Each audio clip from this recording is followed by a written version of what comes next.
네, 영화 재밌게 보셨습니까? 네. 아마 굉장히 많은 생각이 드셨을 텐데 인사부터 좀 드려도 될까요? 오늘 영화 목화솜 피는 날에 스페셜 릴레이 GV의 진행을 맡게 된 배우 상현성입니다. 네, 감사합니다. 여기까지 극장에 와주신 정성과 그리고 오늘 이 GV를 기다려주시는 그 감사한 마음을 이 영화를 만든 우리 감독님과 배우분들이 절대로 잊지 않을 겁니다. 일단 소개부터 드리겠습니다. 지금 보신 영화의 연출을 맡아주셨던 신경수 감독님, 그리고 배우 박원상, 오미화, 최덕모님 모시겠습니다.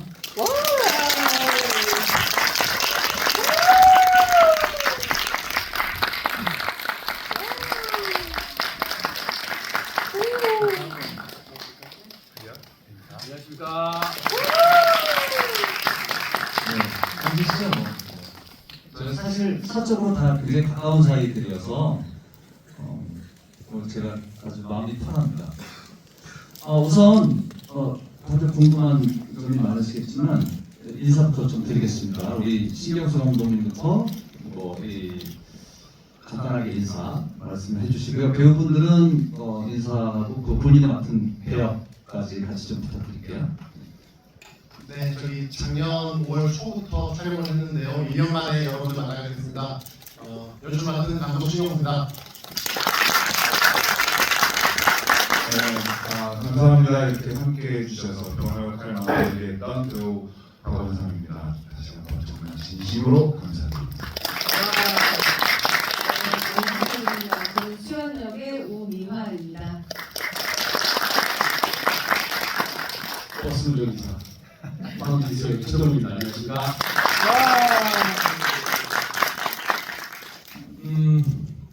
진행을 그렇게 좀 해보면 어떨까 싶은데요. 우선 영화 금방 보셨으니까 조금 정돈을 하실 시간이 좀 필요하실 것 같아요. 제가 먼저 조금 질문을 드려볼 테니까 그 시간 동안 혹시 궁금한 게 있으시거나 하면 조금 정리했다가 시간을 되면 손들고 질문도 조금 받아보도록 하겠습니다. 제가 먼저 감독님한테 질문을 좀 드려볼게요. 사실 저는 우리 신경수 감독님하고 작업을 굉장히 많이 한 배우입니다. 사적으로는 우리 감독님의 연출 스타일도 잘 알고 있고 그렇다고 생각을 했는데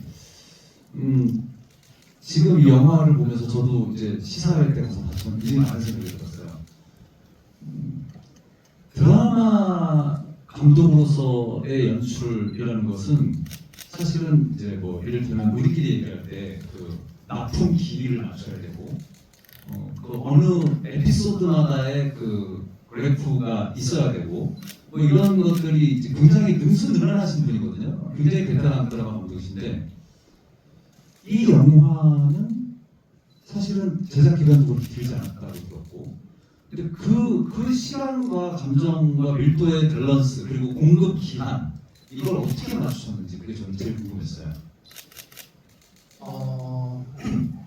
어려운 질문인데요. 일단 이제 드라마면은 제가 갖고 있는 데이터와 경험치가 있다 보니까는 이렇게 만들면은 이 정답에 가깝구나라는 게 있었는데 사실 영화 작업은 처음이어서 이만큼 찍으면 분량이 몇 개 나올까 이제 이런 것부터 해가지고 이 시나리오가 갖고 있는 대사가 영화에 적합한 것인지 이런 것들이 다 좀 헷갈리기는 했었어요. 근데 한 가지 이제 촬영하고 스태프들하고 이야기했던 것은 최대한 가장 중요한 거는 배우들에 집중하냐고 그러지 배우들을 제대로 잘 담아내는 일에만 좀 집중하면 좋을 것 같고 어떤 기교라든지 이런 것들은 다 좀 무시하고 가자는 이야기를 먼저 했었고요. 그다음에 두 번째는 어쨌건 이 작품이 말씀하신 것처럼 길이도 좀 제한적이고 하다 보니까 캐스팅에 굉장히 공을 들였습니다. 그래서 여기 세 분 말고 다른 모든 분들이 제가 잘 알고 있는 배우이거나 그리고 또 제가 잘 알고 있다고 믿고 계신 이 두 선배님들 그리고 이제 또 서로가 잘 아는 관계의 배우분이 캐스팅하려고 노력을 했어요. 그래서 대본 리딩을 하고 나니까 이건 거의 다 잡히다는 생각이 들더라고요. 80분 이상. 그래서 그 힘을 좀 믿고 갔습니다. 저희 현성 선배를 캐스팅 못해서 이 자리에 서운하시고 정말 죄송합니다. 아니, 굉장히 공을 많이 들였다는 걸 느낄 수 있었어요. 저를 캐스팅하면서. 네, 감사합니다. 사실 저는 굉장히 제가 깊이 존경하는 감독님이기도 하고 사적으로도 굉장히 뭐랄까 재밌어요, 같이 들으면. 그래서 농담을 많이 합니다. 여러분들 혹시 알고 계셨는지 모르겠지만 우리나라의 연극과 영화를 동시에 영화와 드라마를 동시에 연출하는 감독님들이 두분 계시죠. 그리고 연극과 영화도 더 있을 겁니다. 근데 연극과 드라마와 영화를 모두 연출하는 감독님은 아마 처음이지 않을까 생각하면 아마 굉장히 드물거나 처음이실 거예요. 앞으로 굉장히 힘과 주목이 되는 감독님이십니다. 배우분들도 역시 다 굉장히 친한 분들인데 저는 사실 그런 느낌이 들었어요. 뭔가를 만들려고 하지 않는구나, 저 배우들이.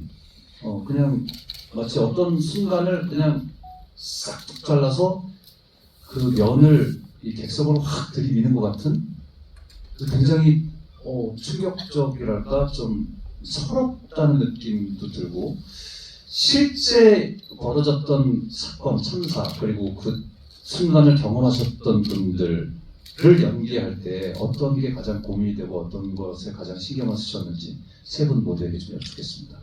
네, 답 드리기 전에 소리가 제가 앉은 자리에서는 굉장히 울려서 들리는데 앉아서 들으시기에는 피곤하시진 않나요?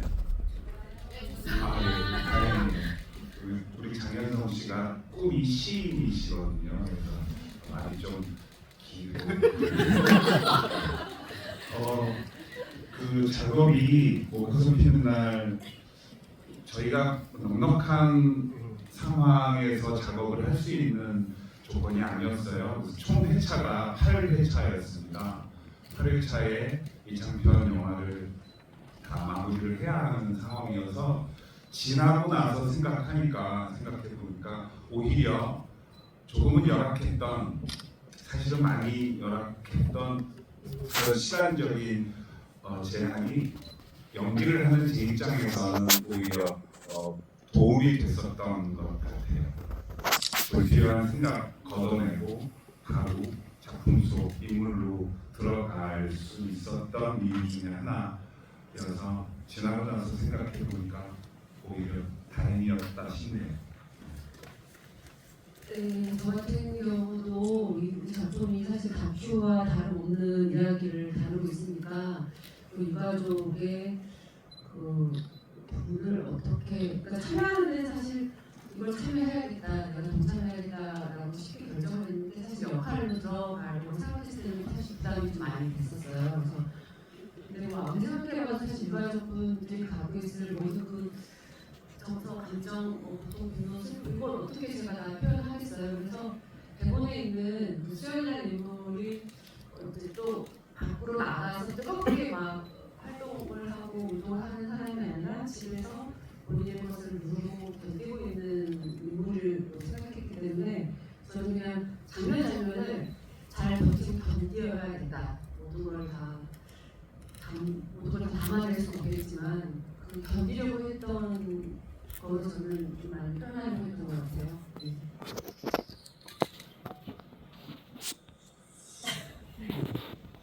저는 시청자분들께서 딱 이걸 보고 못하겠다. 진짜 못하겠다 그래서 전화 드렸어요. 못하겠다. 이게 대상이고 이런 문제가 아니라 너무 이것에 제 감정이 막 나오더라고요. 다 보고 못하겠다. 저는 못할 것 같아요.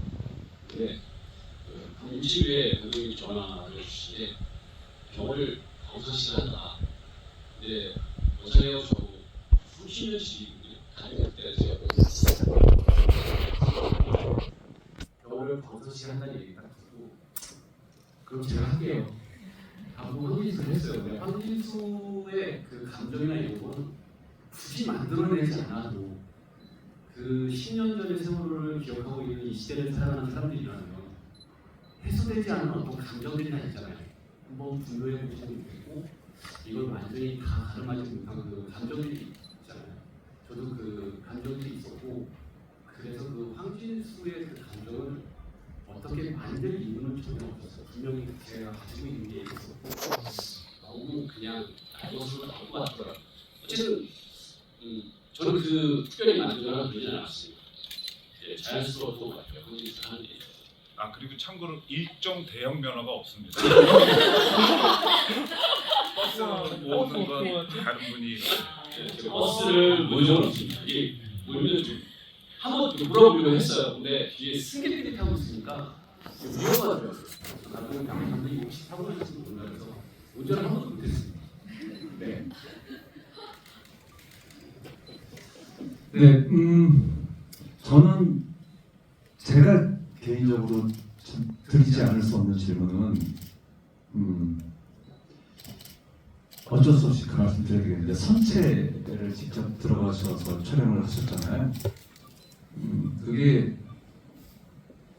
굉장히 그 마음이 쉽지 않은 결정이셨을 거고 실제로 들어갔을 때 직접 그 안에서 연기를 하신 배우분들은 또 그 흔들리는 마음을 다잡기가 쉽지 않으셨을 것 같다는 짐작을 하게 되는데 그 순간의 소회를 조금 한 분씩 말씀을 해주시면 어떨까요? 이 작품 제안을 받았을 때 제가 가장 솔깃했던 건 솔깃이라는 표현이 적절한지 모르겠지만 선치 않은 찍을 수 있다는 거였어요. 그래서 누군가는 반드시 해야 하는 일이 내게 왔구나라고 생각을 했고 그때가 이제 소방서라는 드라마 시즌 끝나고 또 넘어가는 중간이었는데 힘들더라도 무조건 한다. 선체를 찍겠다라고 이제 하고 내려갔죠. 이제 뭐 포시장에 있는 세월호를 전에도 이런 차량이 이제 철조망 밖에서 가는데 그 안에 가가지고 다가서서 그 내부를 받아다 보니까 바깥에서 볼 때는 너무 슬프고 이제 뭐 5만 가지 감이 가는데 내부는 사실 저는 너무 비현실적이었어요. 너무나도 비현실적이더라고요. 그리고 비현실적인 공간에 슬픔 이런 게 있는데 그 부식된 천간에 이제 하얀 그 딸기라든지 뭐 미역 같은 것들이 붙어 있는데 야 정말 오래 물 속에 있었구나 이제 이런 생각이 들었던 것 같아요. 촬영을 위해서 선체에 들어갔을 때 감정들은 우리 1년밖에 안 지난 일인데 그런 이야기보다 저희가 촬영할 때는 저랑 유가족 협의회 아버님 중에 동수 아버님이 계신데 공교롭게 저랑 동갑이었어요. 처음에 세월호 선체에 대한 설명을 동수 아버지한테 다 들었고 영화 마지막에 제가 하는 그 모습은 동수 아버님이 저한테 해줬던 그 설명을 제가 그대로 흉내를 낸 거죠. 그리고 그때 입고 있었던 옷, 안전모도 동수 아버님이 입고 계신 옷을 벗어달라고 해서 그 옷을 입고 했었고요. 지금은 세월호 선체 안을 들어갈 수 없게 됐다고 들었어요. 안전상의 이유로 저희 촬영이 마치고 좀 지나서 이제 볼 수가 없는 다행히 우리 워커선 피는 날이라는 영화 속에서 다큐가 아닌 이야기 속의 세월호지만 영화는 기록이고 기억이지 않겠습니까? 앞으로 시간이 더 흘러도 영화를 통해서 세월호를 만나서 다시 기억하고 잊지 않을 수 있게 돼서 다행이다. 진물에 대한 답은 아니지만 요즘 그런 마음을 가지고 있습니다. 저 또한 사실 대본을 처음 받았을 때 세월호 선체 장면에서 가슴이 너무 떨렸던 것 같아요. 그리고 우리 전체 리딩 때도 그 장면에서 너무 울었고 마음이 너무 아프고 근데 촬영 때 장면에서의 어떤 부분은 다른 부분인데 그리고 촬영을 내려갔는데 세월호 앞에 제가 이제 대기하느라고 서 있었어요. 다른 장면이 안 끝나서 다른 공간에 서 있었고 저는 그 앞에서 한 시간, 두세 시간을 대기하고 그 선체를 바라보고 있었는데 감독님 말씀처럼 너무 비현실적으로 느껴졌고 약간 세상이 어떤 세계가 조절됐다는 느낌이 좀 들었던 것 같아요. 그러니까 어떤 공간이 이 공간과 저 공간에 어떤 무언가가 이렇게 기운이 조절된 공간에 너무 덩그러니 있는 모습이 그래서 마음이 네, 뭐 나름 표현을 못하겠지만 그러다가 저도 대략 동사아버님을 뵀어요. 그래서 아버님이 제가 촬영 전에 한번 이렇게 돌아가 보겠냐 그래서 아버님의 안내를 받고 들어갔는데 저는 그 순간에도 지금 생각해보면 그 우리 마지막 병원 장면 그걸 동사아버님이 해주셨는데 너무 좀 가혹하다는 생각이 들더라고요. 이 공간에서 아이가 죽은 이 공간에서 아버님이 직접 이 모든 공간을 간단히 설명하고 계신 모습이 아니 왜 이걸 아버님이 이걸 하셔야 하지? 왜 하시면 이렇게 될 수밖에 없지? 그 마음이 너무 어떻게 말로 표현을 못할 정도로 좀 내 마음속에서는 그게 너무 좀 무거웠고 가혹했고 그랬던 것 같아요. 아니 왜 진수 씨한테? 제가 운전도 아니고요. 손질이 완전 없습니다. 먼 달지에서 바람만 봐도 울컥하지 않습니다. 현장에서 해보고 본 적은 있습니다. 들어보지 못했어요. 네. 지금 뭐 다들 같은 마음으로 영화를 보셨겠지만 벌써 10년이 지났습니다. 그동안 뭐 세월을 다룬 다큐멘터리라든가 뭐 다른 시도들이 있었지만 아마 잠깐 구경하는 제가 알기로는 처음일 텐데 이런 이야기를 연출하실 때 사실은 제 감독님께 궁금한 것은 사실은 굉장히 그동안 직업 감독으로서 많은 대본들을 보셨을 거예요. 그래서 굉장히 감정을 더 강력하게 효과적으로 전달하는 방법에 대한 트레이닝이 많이 되셨을 텐데 이 영화의 형식은 제가 보기에는 아무래도 그런 쪽하고는 조금 다른 표현을 주셨잖아요. 가령 무슨 배경 음악 같은 것도 그리고 편집 리듬도 그렇고 그 방향에 대한 어떤 그 생각, 감독님의 선택과 집중 이런 것들이 좀 궁금합니다. 이제 이 영화를 만들자고 마음을 먹고 이제 작가하고 구입을 하는데 가장 중요하게 생각했던 거는 당연히 기존에 나온 영화하고 달라야 될 텐데 그 가장 중요한 포인트는 신년의 생물이었어요. 지금 아까 이제 여러 차례 말씀하셨지만은 유가족분들은 이제 3,600여일의 시간을 지내보내고 하루하루를 삶을 살아내고 계시거든요. 근데 이제 저희들이 생각하기에 유가족 혹은 피해자 이렇게 생각해야 되는 어떤 우리가 생각하고 있는 유가족 다음 이런 게 있는 것 같아요. 그래서 어느 한쪽은 그걸 악마화해가지고 공격을 하고 또 어느 편에서는 윤리적으로 전환해가지고 기준에 맞지 않으면은 아니 유가족이 어떻게 저럴 수가 있지? 이렇게 쉽게 이야기를 하고 하는데 이미 그들은 삶의 한복판에 던져져가지고 맞닥뜨리고 있거든요. 그래서 그거를 좀 전달하고 싶었어요. 그래서 저랑 작가님 그리고 배우들 우리 모두가 이제 견지하는 거였던 건 우리가 먼저 절대 슬퍼하지 말자. 우리가 먼저 슬퍼하지 말고 당당하게 그려내고 객관적으로 거리를 갖춰서 좀 보여줘야 유가족분들도 입체적으로 그리시고 살아있는 사람으로 느끼실 것 같더라고요. 그래서 그런 거를 좀 가장 중요하게 생각하고 작업을 했습니다. 네, 감사합니다. 조금 제가 드릴 수 있는 질문을 드려봤는데요. 지금 혹시 그 객석에서 질문이 있거나 궁금하신 지점들이 있다. 손 들고 질문해 주시면 제가 한번 받아보겠습니다. 저 마이크가 좀 준비가 될까요? 네, 저쪽.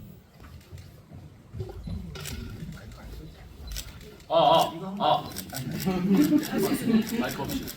이렇게 얘기해도 뒤에도 다 들리시죠? 네. 질문을 드리는데 제가 드리는 질문은 아니고요. 유가족 부모님이 아니라 제가 좀 알고 지내는 있는데 저도 시사회도 보셨고 아직 안 보신 분들도 계시는데 그냥 한번 감독님이 여쭤보고 싶다고 하는 게 이게 이 이야기 속에 보면 포탈리스트 등도 버스에 있었는데 아이들이 없었던 얘기들이 실제로 있었던 사람들이 있거든요. 그러니까 부모님들 알고 싶은 게 혹시 아이들의 이야기 실제로 부모님 감독님이나 배우들이 접하셨나 이게 모델마다 아이들이 있었나라는 걸 확인받고 싶었는데 아이들이 조금만 세대가 하나 알고 싶고 듣고 싶고 확인받고 싶어 하시거든요. 그래서 그걸 좀 질문 드리고 싶어서 제가 질문 드리게 됐습니다. 이제 네, 저희 작가님이 이제 구리 작가님이 창사 초반부터 이제 바로 내려가셔서 여러 연대 활동들을 많이 하셨어요. 오랜 시간 동안. 그래서 이제 작가님의 기억 속에서는 여러 유가족들의 모습부터 활동가들의 모습이 이제 담겨 있었기 때문에 방금 말씀하신 것처럼 그런 되게 디테일한 대본이 나왔을 것이고 저 역시도 이제 촬영하기 전 그리고 부터 여러 가지 사실은 기록과 이제 글들이 있잖아요. 그래서 그런 것들을 읽어서 참고를 했었고 여기 계신 배우분들도 마찬가지로 항상 관심을 두고 있었기 때문에 당연히 그렇게 느끼실 거라고 생각합니다. 참고 많이 했죠. 예. 그리고 영화 후반부에 아이들이 밤에 불꽃 놀이를 하잖아요. 그 영상이 그 동수라는 친구가 직접 찍었던 그 영상을 영화에서 뭐 일일이 다 설명은 못 드리지만 실제로 그 유가족 협의회 노란 리본이죠. 극단. 그래서 연극을 하고 계시는 어머님들도 영화 속에 같이 역할로 들어와서 같이 작업을 해주셨고 세월호의 10년을 담아내고 기억할 수 있는 그래도 좀 세세하게 섬세하게 담으려고 감독님도 그렇고 배우들도 그런 마음이지 않았나 싶네요. 네, 혹시 또 다른 질문 있으신 분 있으실까요? 네. 영화에 보면은 처음 부분에 보면은 버스를 탈 때 특히 발 쪽 깨끗한 대부분 하얀색의 운동화였던 것 같아요. 그것과 다음에 세월호에서 나왔던 진흙 속에 있던 운동화가 굉장히 대조적인데 의도적인 그거에 대한 어떤 의미가 담겨 있는지 감독님께 여쭈고 싶습니다. 예, 가분이 의도적이고 그리고 사실인 거죠. 그러니까는 이제 영화 보시면은 발이 되게 여러 번 나오는데 제가 발을 좀 많이 찍는 편이기도 해요. 그래서 사실 드라마 하면은 저희 어머니가 정말 발좀 많이 찍어라 전화가 오시고 하는데 저는 약간 사람의 마음이 표정도 있지만 발에서도 굉장히 잘 보인다고 발이 먼저 움직이거든요. 말을 할 때 발의 어떤 각도나 모양을 보면은 그 사람 마음이 어떤 생각하는지 알 것 같은데 그래서 이제 초반에 이제 그 발들은 그 수학여행을 가는 혹은 학교를 등교하는 그런 발들이었지만 어쨌든 오랜 시간 동안 그 바닷속에 있었던 신발이 되어버렸던 거잖아요. 그래서 그거는 너무나 명백한 어떤 의도적 배신인 거고 대신 이제 이 동생을 잃은 언니의 입장에서 후반부에 나오는 엄마랑 아빠 대화 끝나고 이제 문이 열리면서 들어오는 그 발은 제가 되게 공들여가지고 이제 좀 촬영을 했었던 건데 엄마 아빠는 되게 분량도 많고 하지만 딸이 분량이 사실 거의 없잖아요. 그게 아마 이 가족 관계에 있어가지고 현실이었을 거예요. 이제 말할 수 없는 살아남은 언니로서의 그래서 그 언니는 아마도 문이 매번 열리고 들어오는 소리가 들리면 혹은 문을 열리고 들어오는 그 발이 동생의 발이었으면 좋겠다라는 생각을 하고 있지 않았을까? 내 발이 아니라 동생이 있으면 얼마나 좋을까? 엄마 아빠가 좀 더 낫지 않을까? 그 마음이 좀 담아가지고 그 발을 촬영한 것 같습니다. 참 착한 감독입니다. 다른 질문 있으신 분 있으실까요? 네.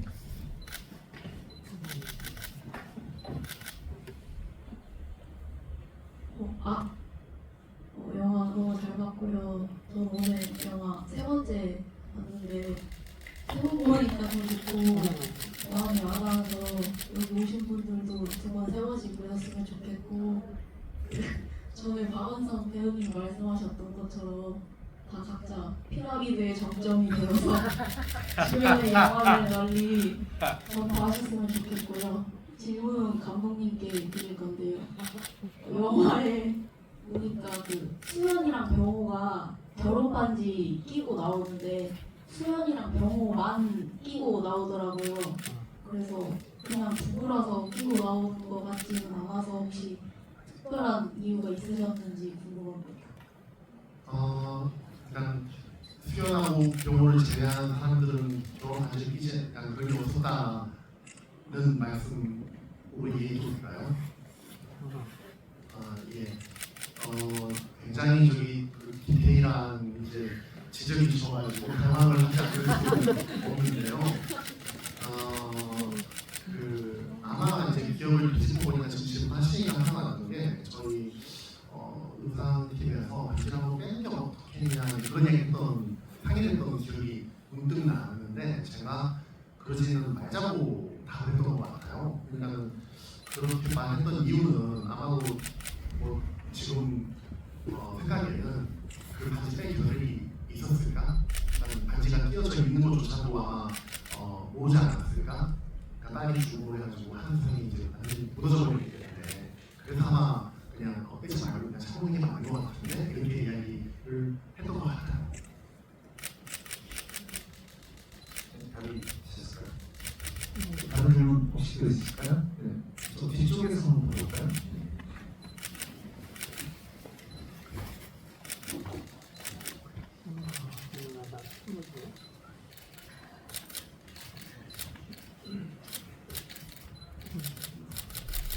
그 중간에 수연이 그러니까 엄마가 여동생 방을 정리하는 장면이 나오는데 혹시 그 후에 이제 여동생 방이 그대로 남았는지 아니면 정리를 완전히 싹 했는지가 안 나와서 그거 좀 궁금했습니다.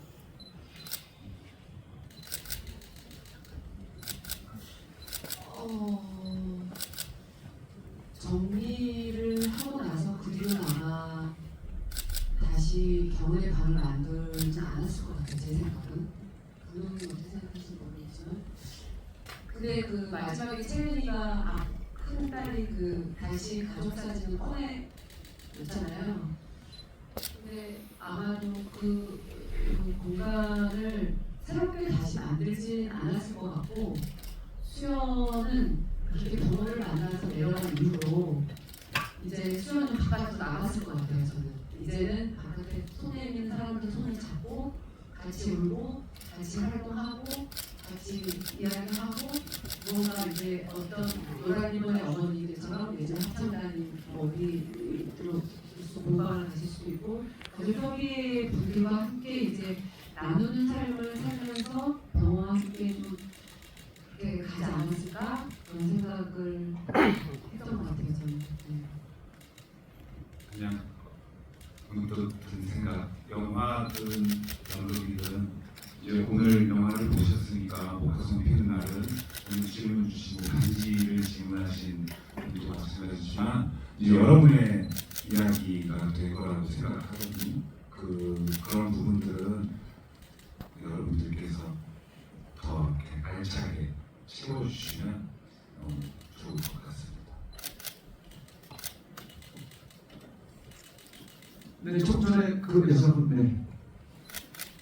이제 마이크를 조금 주시겠어요? 네, 좀 아래쪽에 안경 쓰시면. 네, 우선 영화 너무 잘 봤습니다. 그 세월호가 올해 이제 10주기를 맞이했었고 그 4월에는 세월호 관련해서 여러 다큐들이 많이 개봉했었던 걸로 기억을 하고요.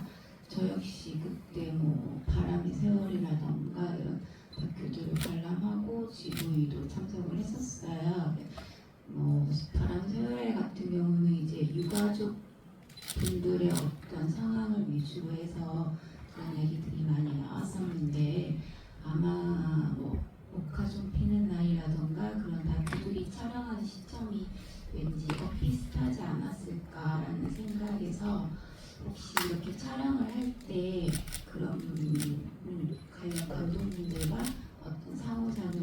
어떠셨는지 감독님께 여쭤보고 싶고요. 그다음에 이제 배우님들께 여쭤보고 싶은 거는 저도 한 7, 8년 전에 이제 세월호 인양됐을 때 목포에 가서 그 기억이 나더라고요. 장면에 그 철조망이 있고 그 노란 리본이 달려 있었던 그 당시가 기억이 나요. 근데 그때는 정말 삼엄했었거든요. 경찰들도 많이 있었고 그다음에 봉사하시는 활동하시는 분들 노란 리본들을 많이 나눠주시고 그때 제가 받았던 노란 리본이 아직 제 차에 뒤에 스티커도 붙어져 있는 그런 인상이었어요. 근데 저도 그때 섰을 때 그 철조망 앞에 서서 세월호를 봤을 때 정말 말 한마디가 안 나올 정도로 묵직함이 있었거든요.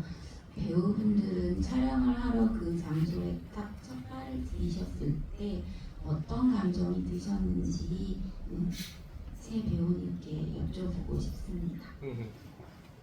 일단 그 다른 감독님들 그리고 다른 감독님들이 만든 작품을 안타깝게도 이제 저희 작업이 또 너무 바빠가지고 사전에 이제 공유하거나 교류하지는 못했어요. 근데 사실 이제 저희 화성 피는 날이라는 영화는 영봉치마가 기획한 봄이 온다 프로젝트의 이제 세 번째 꼭지예요. 첫 번째가 바람의 소리라고 하는 작품, 두 번째가 해가지 않고 이렇게 이어지는 건데 저는 이제 전주와 전주전 그리고 전주 통해가지고 이제 이 작품들을 다 봤는데 그 기획이 참 잘 되어 있다. 그러니까 그때 총괄 프로듀서인 김 감독님이 말씀하신 게 이게 다 세계를 보고 나는 성공가를 이해가 더욱더 충만해질 거라는 얘기를 하셨는데 바람의 세월은 연대기적으로 10년의 세월을 담아냈고 해당하지 않고 같은 경우는 첫 번째가 그레이존이 언론 기자들에 대한 이야기예요. 저는 이 영화 만들면서 그 당시 언론에 대해 어떤 노골적인 그 분노를 이제 영화에 담았어요. 왜 그 생선 손질을 할 때 대가리를 탁 쳐가지고 껍질을 비늘을 탁 당기고 내장을 끄집어내잖아요. 사실 그 당시에 그렇게 했다고 생각하거든요.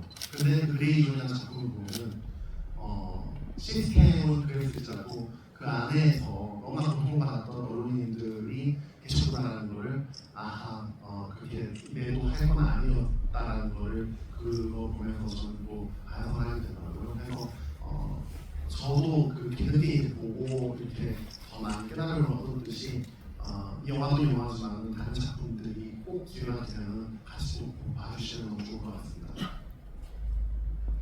예, 목포에 내려가서 목포대교를 넘어가면 저기 외롭게 무대에 올라와 있는 세월호 선체를 마주하게 되는데요. 아까 초반에도 8회차라는 짧은 회차가 오히려 저한테는 오히려 지나고 나니 보탬이 도움이 됐다라고 말씀을 드렸지만 막상 세월호 선체를 처음 마주했을 때는 또 선체 앞에 배 안에 있었던 각종 그냥 야적이 돼 있고 또 컨테이너 안에는 다 패킹이 돼가지고 아직 있죠. 그리고 그 크지만 노슬고 초가에 있는 세월호 밑에 아주 거대한 트레일러처럼 그 앞에 얘기 듣기로는 그 앞에 이제 공원을 조성해서 세월호 선체가 아직은 제자리에 있는 게 아니라는 느낌이 들어서 더 막막하고 막연하고 부디 사업시 계획대로 잘 돼서 사람들 마음이 변하지 않아서 그 선체가 가 있어야 할 곳에 늦지 않게 갔으면 좋겠다라는 생각합니다. 아까는 세월호 앞에서 대기하면서 느꼈던 그 말씀을 드린 것 같고, 그러니까 정말 너무 덩그러니 있으니까 뭔가 우리 이 세계에서 단절돼서 너무 외롭게 서 있는 느낌이었거든요. 그게 약간 우리의 현실을 얘기하고 있는 듯한 느낌도 드는 것 같아요. 지금 생각해 보면, 그러니까 뭔가 연결되어 있지 않은 느낌 같은 여기와 저기의 세계가 너무 더 단절이 되어 있어서, 근데 그게 지금 우리의 어떤 현실 같은 느낌이 드는 것 같아요. 그게 제일 큰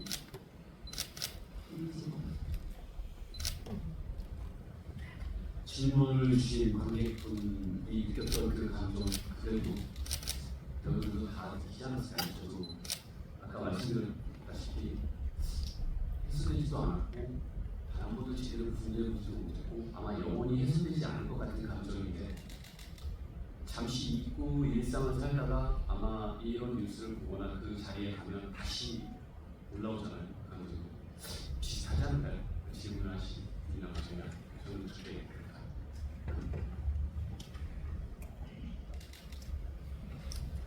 자, 또 다른 질문 있으신 분 있으실까요? 어이구. 이제 시간이 얼마 안 남았다는 걸 감지하셨군요. 손을 한번 들어주시죠. 네. 우리 감독님이 여기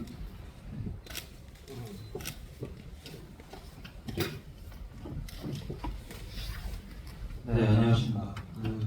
강원도 추천에서 좋은 작품하고 좋은 배우분들 만나볼 수 있는 기회를 저희가 오게 됐고요. 오늘 팬분들 일단 박원상 배우님하고 최정문 배우님 되게 되게 잘 먹었습니다.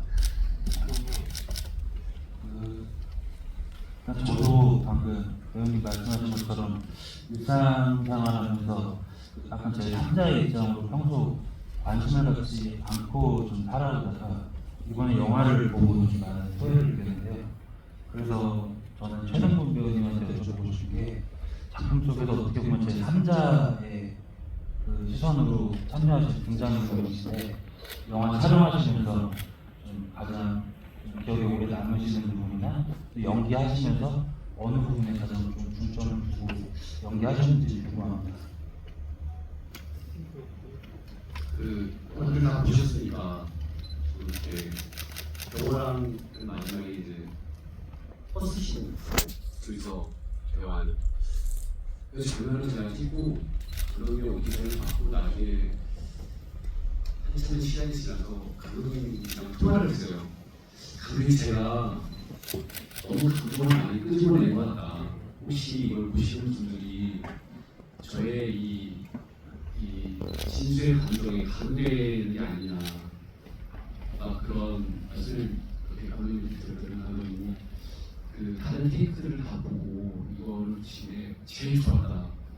그리고 결코 강요하거나 그런 거 없이 좋았다고 해서 아직도 아쉽고 좀 더 다르게 조금 더 강요하지 않는 정말 그렇게 해야 되지 않았으나 아직 이만의 좀 후회는 있습니다.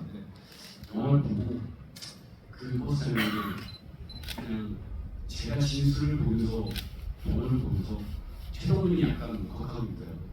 그래서 그 장면이 개인적으로 좀 좋았고 원생이랑 가만히 오기서 되게 좋았어요.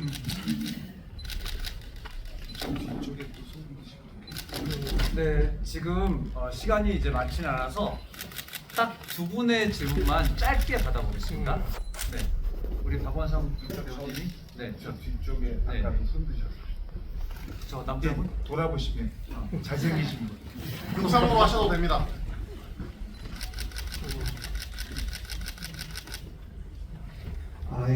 저도 그 마지막 60번 버스 회차 장면이 가장 인상 깊게 봤는데 영화 초반이나 중반은 유가족들이 좀 겪어왔던 일들을 표현하셨고 마지막 그 장면이 가장 영화적으로 좀 그 인물의 감성을 좀 표현한 것 같았더라고요. 그래서 가장 지금 유가족이 가지고 있는 심정이나 지금 유가족의 상태를 표현하는 것 같은데 그때 당시 장면을 표현하실 때 배우분들이 어떤 말을 전달하고 싶었는지 그리고 어떤 심정이었는지가 좀 궁금합니다. 지금도 그냥 딱 떠오르는 대사는 진수가 물어보죠. 계속 가실 거냐고. 계속 가야죠. 네, 제가 촬영하면서 컨테이너 장면 중에 갈등이 빚어져서 제일 촬영하면서도 연기를 하면서도 연기지만 받아들일 수 없었던 말이 그 회장의 입에서 나오는 이제 그만 좀 쉬시고라는 말이 절대 받아들일 수 없는 말로 들렸어요. 유가족분들은 10년의 세월 동안 쉬지 못하는 쉴 수 없는 시간을 오셨을 테고 앞으로도 그러실 텐데 바라기는 우리 영화가 그분들에게 조금이라도 앞으로 살아가실 그 시간에 조금이라도 좀 위로와 위안이 됐으면 좋겠고, 어차피 살아내실 시간 속에 이제는 조금씩, 그러니까 오늘 이렇게 와서 같이 영화를 공감해 주신 분들이 세상에 우리 사회에 더 많아지면 아마도 유가족분들이 버텨내고 살아내시는 시간들이 조금은 덜 외롭지 않을까 하는 생각 가져봅니다. 자, 마지막으로 한 분만 딱 듣겠습니다. 이번에는 저기 우미화 씨가 네. 그냥 얘기할게요. 네. 이게 어쨌든 세월호를 이제 담고 있는 영화이기 때문에 제가 고민했던 거는 또 정치적으로 이용이 될까봐 좀 걱정이 많이 됐었거든요. 혹시 그런 부분에 얘기하신 건 없으신가요? 굉장히 많이 우려를 했고 여러 사람들이 공개를 만든 영화가 정치적으로 수익되지 않기를 바랬어요. 그래서 여기 오신 여러분들이 보셨을 때 이 영화의 어떤 부분을 가지고 좌파 빨리 영화라고 말할 수 있는 부분이 있는지 저는 뭐 결단코 없다고 생각하거든요. 그래서 그렇게 생각하시는 분들이 꼭 오셔가지고 보면 좋겠습니다. 그래서 작가님하고 그런 지점 많이 고민하고 많이 초대해드리는 좀 처음이고 그렇게 잘 했어요. 그래서 주변에서 그렇게 이야기를 하더라도 한번 가서 제발 봐라 이렇게 따뜻하게 얘기해 주시면 좋겠습니다. 이제 시간이 다 돼서 질문 여기까지만 하도록 하겠습니다. 아까 박원상 씨 말씀 주셨죠? 여러분들 모두 피라미드의 꼭대기 계신다고 생각하시고 점조지 가시죠, 점조지. 사실은 뭐 이런 영화들이 물론 여기가 여러분들이 좋으셨다면 이런 영화가 의미가 있다고 생각하신다면 다른 분들에게 조금 한 번씩 권해주시거나 추천해주시면 더 좋을 것 같고요. 저희 지금 영화 리뷰 같은 거 올려주셔도 좋을 것 같아요. 그런 뭐 여러 가지 또 준비되어 있는 게 있다고 하니까 제가 전에 그런 얘기를 들었습니다. 어떤 인물이나 어떤 사건을 어떻게 추모하느냐를 통해서 그 사람을 정확하게 알 수 있다. 굉장히 의미가 있는 말인 것 같아요. 지금 아까 말씀하신 대로 그 얘기가 생각이 나서 저도 좀 마음이 찡하네요. 시간이 이제 거의 다 된 것 같고요. 마지막으로 우리 감독님 배우분들 마지막 인사 들어보겠습니다.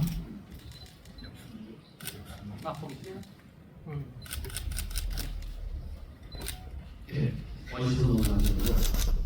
여러분 계속 하실 거죠?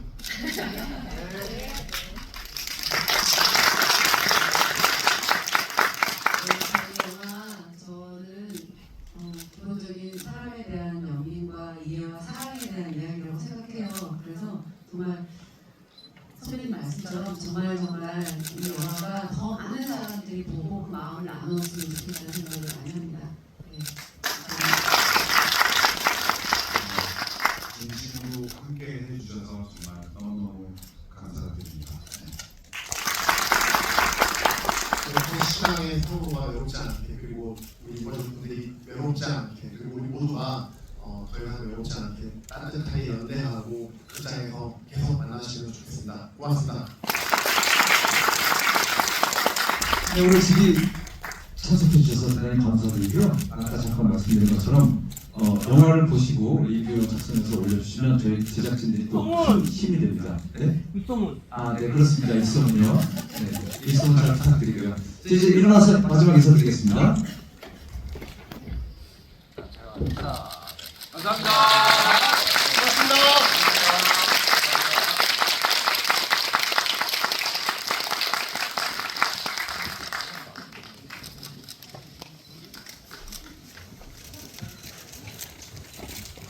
조심히 돌아가십시오. 감사합니다.